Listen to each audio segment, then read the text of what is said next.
విశాఖ స్థానిక సంస్థల ఎన్నికల నుంచి బొత్స తప్పుకుంటున్నారా? పోటీ చేసేందుకు భయపడుతున్నారా? ఓటమి తప్పదని భావిస్తున్నారా? అది రాజకీయంగా మంచిది కాదని అంచనా వేస్తున్నారా? జగన్ తనను బలిపశువు చేస్తున్నారని గ్రహించారా అంటే అవుననే సమాధానం వినిపిస్తోంది. జరుగుతున్న పరిణామాలు కూడా అలాగే ఉన్నాయి. విశాఖ స్థానిక సంస్థల ఎమ్మెల్సీ ఎన్నికను జగన్ ప్రతిష్టాత్మకంగా తీసుకున్నారు. ఎలాగైనా గెలిచి పూర్వ వైభవం సాధించాలని భావిస్తున్నారు.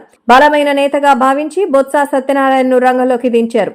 దాదాపు 800 మంది స్థానిక ప్రజాప్రతినిధులకు గాను వైసీపీకి 600 మంది బలం ఉంది. ఆపై బొత్స అంగబలం, ఆర్థిక బలంతో నెట్టికొస్తారని జగన్ అంచనా వేశారు. అయితే పరిస్థితి చూస్తే మరోలా ఉంది. అందుకే బొత్స పోటీ చేయడానికి వెనకడుగు వేస్తున్నారని ప్రచారం ప్రారంభమైంది. స్థానిక సంస్థల ఎన్నికల్లో వైసీపీ హయాంలో ఎలా జరిగాయో బొత్సకు తెలియంది కాదు. ఆపై చంద్రబాబు స్థానిక సంస్థల ఎన్నికల బాధ్యతను సీఎం రమేష్ కు అప్పగించారు. ఆయన దూకుడు ఈ సార్వత్రిక ఎన్నికల్లో వైసీపీకి తెలిసింది. ఎలక్షన్ క్యాంపెయిన్ లో సీఎం రమేష్ స్టైలే వేరు. ఆపై కూటమి ప్రభుత్వం అధికారంలో ఉంది. విశాఖ స్థానిక సంస్థల ఎమ్మెల్సీని కైవసం చేసుకోవాలని గట్టి ప్రయత్నంలో ఉంది. అందుకే బొత్స వెనక్కి తగ్గినట్టుగా తెలుస్తోంది. అయితే ఈ ఎన్నికల్లో బొత్స రాజకీయ భవితవ్యాన్ని జగన్ దెబ్బతీయాలని చూస్తున్నట్టుగా ప్రచారం జరుగుతోంది. బొత్స విషయంలో అనివార్య పరిస్థితుల్లో జగన్ కలుపుకొని వెళ్లారు. వాస్తవానికి 2014 ఎన్నికల్లోనే బొత్స కుటుంబం అంతా కాంగ్రెస్ పార్టీలోనే ఉంది. దానితో పాటు తన కుటుంబంపై కూడా సైతం బొత్స అనుచిత వ్యాఖ్యలు చేయడాన్ని జగన్ గుర్తించుకున్నారు. కానీ ఉత్తరాంధ్రలో కీలకమైన జిల్లాలతో పాటు ఆకట్టుకునేందుకు తప్పకుండా బొత్సని పార్టీలో చేర్పించుకున్నట్టు అప్పట్లోనే ప్రచారం జరిగింది. అయితే ఇప్పుడు పార్టీ క్లిష్ట సమయంలో ఉండడంతో బొత్స ద్వారా అధిగమించాలని జగన్ భావిస్తున్నారు.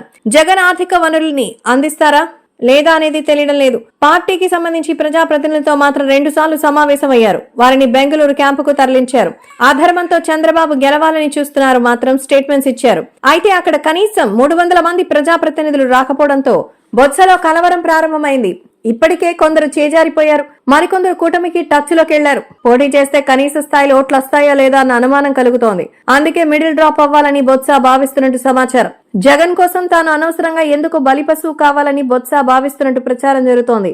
అసలు తనకి ఇష్టం లేకుండానే అభ్యర్థిగా ప్రకటించారని అనుచరుల వద్ద బాధపడుతున్నట్టుగా సమాచారం. అయితే ఈ ఎన్నికల్లో బొత్స కుటుంబానికి జగన్ ఎనలేని ప్రాధాన్యం ఇచ్చారు. పార్టీ కష్టకాలంలో ఉంటే బొత్స పోటీకి ససేమిరా అనడం పార్టీలో హాట్ టాపిక్ గా మారింది. అయితే ఇందులో నిజం ఎంత ఉందో తెలియాలి.